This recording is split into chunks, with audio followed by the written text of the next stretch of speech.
ഇപ്പോൾ നമ്മുടെ സഭയിൽ ഈ കേസുകളുടെ കഥകൾ മാത്രമേ കേൾക്കാനുള്ളൂ.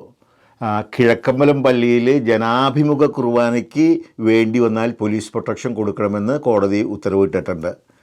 അതിനോടൊപ്പം തന്നെ MTNS പല സ്ഥലത്തും പല പള്ളികൾക്കെതിരെയും കേസ് കൊടുത്തിട്ടുണ്ട്. 20-ലധികം പള്ളികൾക്ക്, മലയാറ്റൂരെല്ലാം കാഞ്ഞൂരെല്ലാം ഉൾപ്പെടെ. നല്ല രീതിയിൽ ജനങ്ങളുടെ മനസ്സ് മാറ്റുവാനായിട്ട് ഇവർക്ക് കഴിയുന്നില്ല. അതുകൊണ്ട് അവർ ഇപ്പോൾ സിവിൽ കോടതിയെ സമീപിക്കുന്ന ഒരു പ്രതിഭാസമാണ് നമ്മളിപ്പോൾ കണ്ടുകൊണ്ടിരിക്കുന്നത്. പല കോടതികളിൽ ഒരു കോടതി മാത്രമാണ്, മുൻസിഫ് മാത്രമാണ് MTNSന് അനുകൂലമായിട്ടുള്ളൊരു വിധി 4 പള്ളികളിൽ, തൃപ്പൂണിത്തുറ, പാലാരിവട്ടം പള്ളികളിൽ പുറപ്പെടുവിച്ചിട്ടുള്ളത്. പക്ഷേ മറ്റ് കോടതികളിൽ കൊടുത്തിരിക്കുന്ന കേസുകളിൽ എല്ലാം കോടതി സാമാന്യമായ മാന്യത പാലിക്കുന്നുണ്ട്. അവരതിൻ്റെ അകത്ത് കൈ കടത്താനോ 100% ഇവർ പറയുന്നു വിഴുങ്ങാനായിട്ടോ തയ്യാറായിട്ടില്ല. ഞാൻ ചോദിക്കുന്നത്, ഈ പള്ളികൾക്കെതിരെ കേസ് കൊടുക്കുന്നത് ഇത് വളരെയധികം പൈസ ചിലവുള്ള കാര്യമാണ്. സഭയിലെ ഉന്നതാധികാരികൾ അറിയാതെയാണ് ഇവരിത് ചെയ്യുന്നത് എന്ന് നമ്മൾ ആരെങ്കിലും വിശ്വസിക്കുന്നുണ്ടോ? എറണാകുളം അതിരൂപതയിലെ പള്ളികളിൽ പ്രശ്നമുണ്ടാക്കുവാൻ വേണ്ടി, ലീഗൽ ഇഷ്യൂസ് ഉണ്ടാക്കുവാൻ വേണ്ടിയിട്ട് ഇവർക്ക് പിന്നിൽ പ്രവർത്തിക്കുന്നത് നമ്മുടെ സഭാ തലവന്മാർ മാത്രമാണ്. ചിലരൊക്കെ മാർ പുത്തൂറിനെ വെള്ളപൂശുന്നത് ഞാൻ കണ്ടിട്ടുണ്ട്. ആലഞ്ചേരിയെ മേജറായിട്ട് തിരഞ്ഞെടുക്കുന്ന സമയത്ത് നല്ലൊരു കാൻഡിഡേറ്റ് ആയിരുന്നു ഈ മാർ പുത്തൂർ. അദ്ദേഹത്തെ എലക്ട് ചെയ്യുമെന്നൊരു വിശ്വാസം ഉണ്ടായിരുന്നു. അന്ന് അദ്ദേഹം പ്രോ എറണാകുളമായിരുന്നു, മംഗലപ്പുഴ സെമിനാരിയുടെ റെക്ടറായിരുന്നു. അപ്പോൾ അന്ന് ഒരു ധാരണ എറണാകുളത്തുകാർക്കുണ്ടായിരുന്നു, അദ്ദേഹമായിരിക്കും ഒരു പക്ഷേ സഭയുടെ തലവനെന്ന്. എന്നാൽ കുതിരക്കച്ചവടം നടത്തി അത് ആലഞ്ചേരിക്ക് പോയി.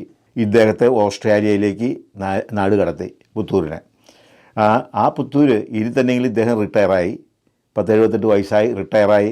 ഇപ്പോൾ ഇവിടെ അപ്പസ്തോലിക് അഡ്മിനിസ്ട്രേറ്ററായിട്ട് വന്നു. ഇനി തന്നെയെങ്കിലും നീതിപരമായിട്ടൊരു നിലപാട് എറണാകുളം അങ്കമാലി അതിരൂപതയുടെ നിലപാടിൽ ഒരു നീതിപൂർണമായിട്ടുള്ളൊരു നിലപാട് അദ്ദേഹം എടുക്കുമെന്നൊരു വിശ്വാസം ഉണ്ടായിരുന്നു. അതിൽ നമുക്ക് തെറ്റുപറ്റി. അദ്ദേഹത്തിനും എങ്ങനെയെങ്കിലും തൻ്റെ സ്ഥാനവും തൻ്റെ തൊപ്പിയും തൻ്റെ കസേരയും ഉറപ്പിക്കണം എന്നുള്ള ആ ദൃഢനിശ്ചയത്തിന് വേണ്ടിയിട്ട് എറണാകുളത്തെ ജനങ്ങളെ ട്രെയിൻ പാളത്തിലേക്ക്, റെയിൽവേ പാളയത്തിലേക്ക് എറിഞ്ഞിട്ട് കൊടുക്കുകയാണ് മാർ പുത്തൂർ ചെയ്തുകൊണ്ടിരിക്കുന്നത്. അതുപോലെ തന്നെ ഈ മാർത്തട്ടിൽ, ഈ കൊമേഡിയൻ, ജനങ്ങൾക്കൊരു വിശ്വാസം ഉണ്ടായിരുന്നു അദ്ദേഹം തൃശ്ശൂരുകാരനാണ്, എന്തെങ്കിലും ചില അനുഭാവം നമ്മളുടെ അതിരൂപതയോട് കാണിക്കുമെന്ന് ജനങ്ങൾ പ്രതീക്ഷിച്ചു പോയി. ആ കണക്കുകൂട്ടലുകളും നമുക്ക് തെറ്റിപ്പോയി എന്നുള്ളതാണ് സത്യം. ഞാൻ വ്യക്തമായിട്ട് പറയുകയാണ്, ഇദ്ദേഹത്തെ ഇലക്ട് ചെയ്തത് പരിശുദ്ധാത്മാവിൻ്റെ പ്രവർത്തനത്താലല്ല. പരിശുദ്ധാത്മാവ് ഒരു ചുക്കും കഴിഞ്ഞ സിനഡിൽ പ്രവർത്തിച്ചിട്ടില്ല സുഹൃത്തുക്കളെ. അവിടെ ഇദ്ദേഹത്തെ തിരഞ്ഞെടുത്തത് ഒരു കോംപ്രമൈസ് കാൻഡിഡേറ്റ്. ഈ നട്ടലില്ലാത്ത ബിഷപ്പിനെ അങ്ങോട്ടും ഇങ്ങോട്ടും 2 കൂട്ടക്കാർക്കും തട്ടാൻ പറ്റും, തട്ടിക്കളിക്കാൻ പറ്റും എന്നുള്ള വിശ്വാസത്തിലാണ് ഇദ്ദേഹത്തെ ഒരു ഫിഗർ ഹെഡ്, ഒരു സിമ്പിളായിട്ട് മേജറായിട്ട് വെച്ചിരിക്കുന്നത്. അദ്ദേഹം അവരെ നിരാശപ്പെടുത്തുന്നില്ല. മാസം 3.5 തൻ്റെ ഈ സീറോ മലബാർ സഭയുടെ തന്നെ ആസ്ഥാന അതിരൂപതയായ എറണാകുളത്ത് നടക്കുന്ന ട്രാജഡികളിൽ, ഈ വിവാദങ്ങളിൽ, അല്ലെങ്കിൽ അതിനെപ്പറ്റി ഒരു വാക്ക് സംസാരിക്കാൻ അദ്ദേഹത്തിന് ഇന്നുവരെ ആർജവും ഉണ്ടായിട്ടില്ല. അദ്ദേഹം എന്തെങ്കിലും ഒരു വാക്ക് പറഞ്ഞാൽ തന്നെ പിറ്റേ ദിവസം അത് മറച്ചു പറയും. അങ്ങനെ നിലപാടുകളില്ലാത്ത ഒരു രാജകുമാരനാണ് നമ്മുടെ മാർത്തട്ടിൽ. അദ്ദേഹത്തിന് ഒരു സ്പൈനില്ല, നട്ടെല്ലില്ല. അവരും പറയുന്നതും കേൾക്കും, ഇവർ പറയുന്നതും കേൾക്കും. അപ്പോൾ ചില കോംപ്രമൈസുകളുടെ ഫലമാണ് നമ്മുടെ സഭയിൽ തന്നെ കോംപ്രമൈസാണല്ലോ. ഒരു വശത്തുനിന്ന് മുഴുവൻ ആൾട്ടർ ഫേഷ്യൻ കുർബാന, ഒരു സ്ഥലത്ത് മുഴുവൻ പീപ്പിൾ ഫേഷ്യൻ കുർബാന. അപ്പോൾ രണ്ടും കോംപ്രമൈസ് 50-50 ഓക്കെ എന്ന് പറഞ്ഞ പോലെ എല്ലാം കോംപ്രമൈസ് ആണല്ലോ. അപ്പോൾ അതുപോലെ ഒരു കോംപ്രമൈസ് കാൻഡിഡേറ്റാണ് നമ്മുടെ ഇപ്പോഴത്തെ ഈ സഭാ തലവൻ. ശോചനീയമാണ്, ഒരു പരിതാപകരമാണ് നമ്മുടെ സഭയുടെ സ്ഥിതി. നമ്മുടെ സഭയ്ക്ക് സ്വാതന്ത്ര്യമെന്ന് പറയുന്നില്ല.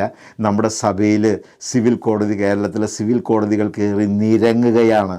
നമ്മുടെ മെത്രാന്മാരുടെ അധികാരങ്ങളെല്ലാം കോടതികളുടെ കൈകളിലായി.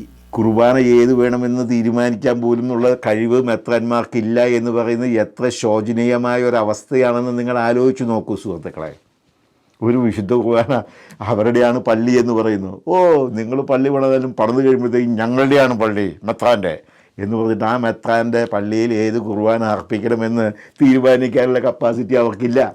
അത് ജഡ്ജി കൊണ്ടുപോയിരിക്കുന്നു. കേരളത്തിലെ കോടതികൾ കൈക്കലാക്കി. അല്ല, ഇവർ കൊണ്ടുവന്ന് താലത്തിൽ എഴുന്നള്ളിച്ച് കൊടുക്കുകയാണ് ചെയ്തത്. അതാണല്ലോ ഇദ്ദേഹം ഒരു അഫിഡേവിറ്റ് കൊടുത്തത് മുൻസിഫിന്. ഞങ്ങളുടെ പള്ളിയിൽ നിങ്ങൾ കയറി ഒരു തീരുമാനം എടുക്കുന്നതിന് ഞങ്ങൾക്ക് എതിർപ്പില്ല എന്നും പറഞ്ഞ് സത്യവാങ്മൂലം കൊടുത്തത് അതുകൊണ്ടാണല്ലോ. അങ്ങനെ നിരങ്ങുവാനായിട്ട് മാർ തട്ടിൽ അല്ലെങ്കിൽ നമ്മുടെ സഭാധികാരി സഭാ നേതൃത്വം കോടതികളെ അനുവദിച്ചു. കീർന്നിറങ്ങിക്കോ, നോ പ്രോബ്ലം. അതുപോലെ തന്നെ ഇപ്പോൾ മാർ ബോസ്കോ പുത്തൂർ പറയുന്നു എനിക്ക് അധികാരമൊന്നുമില്ല, അവകാശമൊന്നുമില്ല എന്ന്. പിന്നെ എന്തിനാണ് അദ്ദേഹം അവിടെ വന്നിരിക്കുന്നത്? എന്തിനാണ് ഈ എറണാകുളത്ത് അദ്ദേഹം വന്നിരിക്കുന്നത്? ഇന്നത്തെ സഭാ നേതൃത്വം ഒരു കാലത്ത് ഉത്തരം പറയേണ്ടി വരും. They will regret. അവരുടെ നേതൃത്വത്തിലാണ് നമ്മുടെ സഭ ഇഞ്ചിഞ്ചായി നശിച്ചുകൊണ്ടിരിക്കുന്നത്. ഇഞ്ചിഞ്ചായി നശിച്ചുകൊണ്ടിരിക്കുകയാണ് നമ്മുടെ സഭ.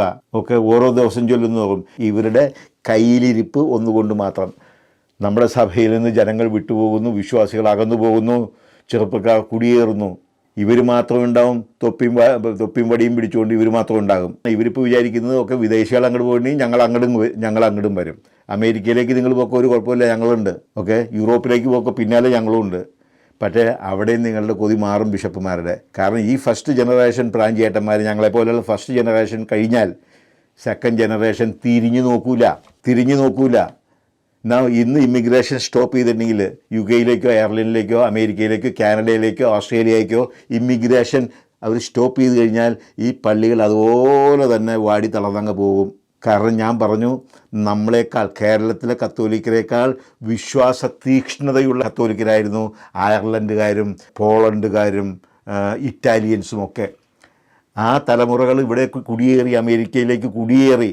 ഒരു ജനറേഷൻ കഴിഞ്ഞപ്പോഴത്തേക്കുമാണ് അവരുടെ പള്ളികളിൽ നിന്ന് വിട്ട് ബാറാക്കിയും വെയർഹൗസാക്കിയും മാറ്റുന്നത്.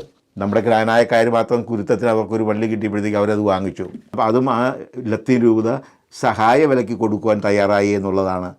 അല്ലാതെ ആലഞ്ചേരിയെ പോലെ അത് വിറ്റ് കാശാക്കാനായിട്ട് നോക്കിയില്ല. ഒരു കത്തോലിക്ക കമ്മ്യൂണിറ്റി അല്ലേ എന്ന പരിഗണനയിൽ അവർക്ക് വളരെ ചീപ്പായിട്ട് ആ സ്ഥലം നഷ്ടത്തിൽ വിൽക്കുകയാണ് ചെയ്തത്. അപ്പോൾ ഈ പള്ളികളെല്ലാം ജ്ഞാനായക്കാർ വാങ്ങിച്ചിരിക്കുന്ന പള്ളിയും അതുപോലെ തന്നെ ചിക്കാഗോ സീറോ മലബാർ പള്ളി ഇന്നിരിക്കുന്ന പള്ളി, ആ പള്ളി 1956 കുദാശ ചെയ്ത പള്ളിയാണ്. 56 ഇത്ര വർഷം കൊണ്ട് ആ പള്ളി അടച്ചു പൂട്ടപ്പെടേണ്ടി വന്നു. കാരണം ജനങ്ങളെല്ലാം അതിലേലും ചേക്കേറിപ്പോയി, വിശ്വാസം ഉപേക്ഷിച്ചും നാട് മാറിയും അങ്ങ് പോയി. ഇത് കേരളത്തിലെ പോലെ ഇപ്പോൾ ഒരിടവകയിൽ അവിടെ തന്നെ താമസിച്ചു വളരുന്ന ഒരു തലമുറയല്ല ഇത്. ഇപ്പോൾ ചിക്കാഗോയിലുള്ള പാരൻസ് ഞങ്ങളുണ്ടെങ്കിൽ ഞങ്ങളുടെ മക്കൾ ഡോക്ടേഴ്സോ എൻജിനീയേഴ്സോ ഒക്കെ ആയിട്ട് അവർ മറ്റു നാടുകളിലേക്ക് പോകും. മറ്റു നാടുകളിലേക്ക് പോയി അവർ കല്യാണം കഴിച്ച് സുഖമായിട്ട് ജീവിക്കും. അവർ പള്ളിയിലേക്ക് ഒരു പൈസയും കൊടുക്കുകയില്ല, അവർ പള്ളിയിലോട്ട് പോവുകയില്ല. ഇന്നത്തെ തലമുറ, ഞാൻ എൻ്റെ എക്സ്പീരിയൻസിൽ നിന്ന് പറയുകയാണെങ്കിൽ നമ്മളൊക്കെ വളരെയധികം പൈസ സംഭാവന കൊടുത്താണ് ഇപ്പോൾ ഈ പള്ളികൾ പണിയുന്നത്. അതിന് വേണ്ടിയിട്ട് നമ്മൾ ആയിരക്കണക്കിനും 10,000-കണക്കിനും ഒക്കെ രൂപ കൊടുത്തിട്ടുണ്ട് നമ്മുടെ പള്ളിക്ക് വേണ്ടിയിട്ട്. ഈ സെക്കൻഡ് ജനറേഷനിൽ പെട്ട ഒരു പയ്യനോട് ഈ ഫസ്റ്റ് ജനറേഷനേക്കാളും ഉന്നത ജോലികളും ഉന്നത വിദ്യാഭ്യാസമുള്ളവരാണ് നമ്മുടെ സെക്കൻഡ് ജനറേഷൻ പിള്ളേർ. അവർ ഡോക്ടേഴ്സാണ്, വക്കീലന്മാരാണ്, മറ്റേ പ്രൊഫഷണൽ ലെവലിൽ എൻജിനീയേഴ്സ്, വളരെ ഹൈ ക്വാളിറ്റി. ഇപ്പോൾ എൻ്റെയൊക്കെ കിട്ടിയിരുന്ന ശമ്പളത്തിൻ്റെ 4 ഇരട്ടിയാണ് എൻ്റെ മകൻ സമ്പാദിക്കുന്നത് എന്ന് വെച്ചുകൊണ്ട് എൻ്റെ മകനോട് എൻ്റെ മകനൊരു സിംബോളിക്കായിട്ട് ഞാൻ ഉപയോഗിക്കുന്നേ ഉള്ളൂ. അതുപോലെയുള്ള മറ്റു ചെറുപ്പക്കാരോട് ഈ സെക്കൻഡ് ജനറേഷനിൽപ്പെട്ടവനോട് 1000 രൂപ പള്ളിക്ക് സംഭാവന ചെയ്യാൻ പറഞ്ഞാൽ അവർ ചോദിക്കും എന്തിനാണെന്ന് ചോദിക്കും. എന്തിനാണ് ഞാൻ കൊടുക്കുന്നത്? ഞാൻ കഷ്ടപ്പെട്ടുണ്ടാക്കുന്ന പണി എന്തിനാണ് ഞാൻ കൊടുക്കുന്നത്? That's what they say. Okay, ഇപ്പോൾ നമ്മളങ്ങനെയല്ല. നമ്മൾ ഈ ഫസ്റ്റ് ജനറേഷൻ വന്ന ആൾക്കാർ ഭക്ഷണം കഴിച്ചില്ലെങ്കിലും പള്ളിയിലെ അച്ഛന്മാർക്ക് ഇങ്ങനെ പള്ളി ചോദിച്ചിട്ടുണ്ടെങ്കിൽ നമ്മൾ എണ്ണി കൊടുക്കും. പക്ഷേ അതിൻ്റെ ഞാൻ പറഞ്ഞില്ലേ, ഇതിൻ്റെ ദീർഘായുസ് ഇത്രയൊക്കെ ഉള്ളൂ ഒരു ജനറേഷൻ. അത് കഴിഞ്ഞാൽ ഈ യുവന്മാരൊക്കെ വേറെ പണിക്ക് പോകേണ്ടി വരും, ഇവിടുത്തെ മെത്രാന്മാർ. അതാണ് ഇവിടെ നടക്കുന്നത്. അപ്പോൾ എൻ്റെ മെയിനായിട്ടുള്ള കൺസേൺ, ഈ സഭാപിതാക്കന്മാർ സഭാമക്കളെ സ്നേഹിക്കുന്നില്ല, കുഞ്ഞാടുകളെ സ്നേഹിക്കാത്ത, അവരോട് കരുതലില്ലാത്ത ഒരു ഇടയ സമൂഹം. അതാണ് കറക്റ്റ്. അല്ലെങ്കിൽ ഈ സഭാദ്രോഹികൾക്ക് സമാധാനമായി നടക്കുന്ന പള്ളികളിൽ ഇങ്ങനെ അലശണ്ടകൾ ഉണ്ടാക്കാനും ഇങ്ങനെ ഭിന്നതകൾ സൃഷ്ടിക്കാനും അവയ്ക്കെതിരെ കേസ് കൊടുക്കാനും അതിന് സപ്പോർട്ട് ചെയ്യുകയും ഒത്താശ ചെയ്തു കൊടുക്കുകയും ഇല്ല. ഇവർ ദൈവത്തിൻ്റെ ആൾക്കാരാണ് എന്ന് വരികയിൽ ഇവർ ദൈവസ്നേഹികളാണ്, നമ്മുടെ വിശ്വാസത്തിൽ വിശ്വസിക്കുന്ന ആളാണ്, പരിശുദ്ധ കുർബാനയിലും എല്ലാം വിശ്വസിക്കുന്ന മത നേതൃത്വമാണെന്നുണ്ടെങ്കിൽ ഇത് സമ്മതിച്ചു കൊടുക്കില്ല. സെമിനാരികൾ അടച്ചിടുക, അതുപോലെ തന്നെ പട്ടക്കാർക്ക് പട്ടം കൊടുക്കാതിരിക്കുക, ഡീക്കന്മാർക്ക് പട്ടം കൊടുക്കാതിരിക്കുക, ഇങ്ങനെ ബ്ലാക്ക് മെയിൽ ചെയ്ത് അവർ എന്തിനാണ് സഭയെ പുഷ്ടിപ്പെടുത്താൻ, ഏത് ദൈവത്തെ പ്ലീസ് ചെയ്യാനായിട്ടാണ് അവർ ശ്രമിക്കുന്നത്? ഏത് സമൂഹത്തെ, ഏത് കൾച്ചറിനെ, ഏത് പാരമ്പര്യമാണ് ഇതുപോലുള്ള ആ പാരമ്പര്യം തിരിച്ചെടുക്കുവാൻ ഇതുപോലുള്ള നീക്കങ്ങൾ നടത്തുവാൻ ഇവരെ പഠിപ്പിക്കുന്നത്? എന്തിൻ്റെ അടിസ്ഥാനത്തിൽ? അപ്പോൾ ഒന്നുമല്ല, ഇത് അവരുടെ സ്വാർത്ഥമായ ലാഭത്തിന് വേണ്ടിയിട്ട് മാത്രം. കുഞ്ഞാടുകൾ ഒക്കെ ഇവരുടെ സുഗമമായ പ്രോഗ്രസ്സിനും അവരുടെ പ്രവർത്തനങ്ങൾക്ക് തടസ്സമായിട്ട് അവർ കാണുകയാണ് കുഞ്ഞാടുകളെ. അതാണ് നടക്കുന്നത്. അപ്പോൾ ഇവർക്ക് ഇവരുടെ സ്വച്ഛാധിപത്യം, ഇവരുടെ തോന്നിവാസം, ഇവരുടെ അഴിമതി കണ്ടിന്യൂ ചെയ്യണമെന്നുണ്ടെങ്കിൽ സഭാമക്കൾ മിണ്ടാതിരിക്കണം, അവരെ ഒതുക്കണം. എറണാകുളത്തെ പോലെയുള്ള ചങ്കൂറ്റമുള്ള അതിരൂപത വിശ്വാസികളെയും വൈദികരെയും അവർക്ക് അമക്കണം. എറണാകുളത്തെ വിശ്വാസികളോടും വൈദികരോടും ഞാൻ പറയുകയാണ്, നിങ്ങൾക്ക് ഭയപ്പെടുവാനൊന്നുമില്ല. വിൻസ്റ്റൺ ചർച്ചിൽ പറഞ്ഞതുപോലെ നിങ്ങൾക്ക് ഭയപ്പെടുവാൻ ഒന്നേ ഉള്ളൂ, ഭയം. ഭയത്തെ മാത്രമാണ് നിങ്ങളിപ്പോൾ ഭയപ്പെടുന്നത്. മാർപ്പാപ്പ അവിടെ നിന്ന് മലപ്പുറം കത്തിയായിട്ട് നിങ്ങളുടെ ഒന്നും കണ്ടിച്ചു കൊണ്ടുപോകാനായിട്ട് വരുന്നില്ല. 400-450 വൈദികരെയും 6 ലക്ഷത്തോളം വരുന്ന വിശ്വാസികളെയും ഒന്നും മാർപ്പാപ്പ ഒന്നും ചെയ്യില്ല. ഓക്കെ, ഇനി എന്തെങ്കിലും നടപടികൾ എടുക്കുന്ന മുമ്പ് ശരിക്കും നിഷ്പക്ഷമായ ഒരു കമ്മീഷൻ അദ്ദേഹം നിയമിക്കും. അത് ഈ താഴത്തിൻ്റെ ക്ലാസ്മേറ്റ് വാസുൽ പോലെയുള്ള ആൾക്കാരെ ഒന്നും അല്ലായിരിക്കും. അങ്ങനെ വയ്ക്കുന്ന കമ്മീഷൻ യൂറോപ്യൻ ബിഷപ്പുമാരായിരിക്കും, യൂറോപ്യൻ വൈദികരായിരിക്കും. അവരിവിടെ വന്നാൽ നിഷ്പക്ഷമായി കാര്യങ്ങൾ പഠിപ്പിക്കും, മാർപ്പാപ്പയെ ധരിപ്പിക്കും. അതല്ല ഇവിടെ നടന്നത്. ഇവിടെ എല്ലാവരും കൂടി കണക്ക് കൂട്ടി താഴത്തിന് ഇവിടെ അപ്പസ്തോലിക് അഡ്മിനിസ്ട്രേറ്ററായിട്ട് നിയമിച്ചു. അദ്ദേഹം ന്യൂട്രലാണോ? അല്ല. അത് കഴിഞ്ഞ് പുതിയ പേപ്പൽ ഡെലിഗേറ്റ് എന്നും പറഞ്ഞു വന്നു മാർ വാസിൽ. അദ്ദേഹം ഒരു നിഷ്പക്ഷനായിരുന്നു? ഇല്ല. താഴത്തിൻ്റെ ക്ലാസ്മേറ്റ്. അപ്പോൾ അവരെല്ലാവരോടും കൂടി ഒത്താശ ചെയ്ത് അദ്ദേഹത്തെ വെച്ചു. അതൊന്നും ഒരു ന്യൂട്രൽ കമ്മീഷൻ അല്ലെങ്കിൽ ആയിരുന്നില്ല ഇവിടുത്തെ പ്രശ്നങ്ങൾ പഠിക്കാനായിട്ട്. അപ്പോൾ മാർപ്പാപ്പ എന്തെങ്കിലും കടുത്ത നിലപാട് എടുക്കുന്നതിന് മുമ്പ് ശരിക്കും നിഷ്പക്ഷം എന്ന് പറയുന്നൊരു കമ്മീഷൻ അന്വേഷണം നടത്തും. നമ്മളതാണ് വെൽക്കം ചെയ്യേണ്ടത്. അതുവരെ ഇവിടുത്തെ അച്ഛന്മാരെ ഇവരൊന്നും ചെയ്യില്ല, അവർക്കതിനുള്ള കഴിവില്ല. അത് അവരുടെ നീക്കങ്ങൾക്കും അവരുടെ വിശ്വാസങ്ങൾക്കും എത്രമാത്രം കാതലില്ല, കഴമ്പില്ല എന്നുള്ളതിന് തെളിവാണ് അവർ കൊടുക്കുന്ന ഈ കേസുകൾ. അപ്പോൾ ഈ വക്കീലന്മാർ അപ്പോൾ ഈ കേസുകൾ, ഈ ജഡ്ജിമാർ സത്യത്തിൽ അവർക്ക് ഈ ഇന്ത്യയുടെ കോൺസ്റ്റിറ്റ്യൂഷൻ ശരിക്കും അറിഞ്ഞുകൂടാത്തവരാണ്. അല്ലെങ്കിൽ അവർ വർഗീയവാദികളായിരിക്കാം ഒരു പക്ഷേ, ക്രൈസ്തവ വിരുദ്ധരായിരിക്കാം ഒരു പക്ഷേ. അപ്പോൾ അവർക്ക് കയറി നിറങ്ങുവാൻ നമ്മളുടെ സഭാധികൃതർ അനുവാദം കൊടുത്തപ്പോഴത്തേക്കും അവർ കയറി മെഴുകുകയാണ്. പക്ഷേ ദൈവത്തിൻ്റെ സഹായം കൊണ്ട് ഒരൊറ്റ മുൻസിഫ് മാത്രമേ ഈ MTNS-ന് അനുകൂലമായി എന്തെങ്കിലും ചെയ്തിട്ടുള്ളൂ. മറ്റ് ജഡ്ജിമാർ ഒന്നും കാര്യമായിട്ട് ചെയ്തിട്ടില്ല. എന്ന് മാത്രമല്ല, ഇപ്പോൾ ഈ പറഞ്ഞ മാതിരി കിഴക്കമ്പലം പള്ളിയിൽ ജനാഭിമുഖ കുർബാനയ്ക്ക് സപ്പോർട്ട്, അവിടെ എന്തെങ്കിലും തടസ്സം ആൾക്കാർ വരുത്തുകയാണെന്നുണ്ടെങ്കിൽ അതിന് പോലീസ് പ്രൊട്ടക്ഷൻ കൊടുക്കണമെന്നും പറഞ്ഞിട്ടുണ്ട്. അപ്പോൾ ഇത് നമ്മുടെ സഭ വളരെ കുത്തഴിഞ്ഞു പോയി എന്നുള്ളതിന് ഒരു തെളിവാണിത്. ഇവർക്ക് യാതൊരു കഴിവില്ല. സ്വന്തം സഭയിൽ, സ്വന്തം പള്ളികളിൽ എന്ത് കുർബാന അർപ്പിക്കണമെന്ന് വരെ തീരുമാനിക്കാനുള്ള കപ്പാസിറ്റി ഇല്ലാത്ത യൂസ്ലെസ് പീപ്പിളായിപ്പോയി നമ്മുടെ മെത്രാന്മാർ.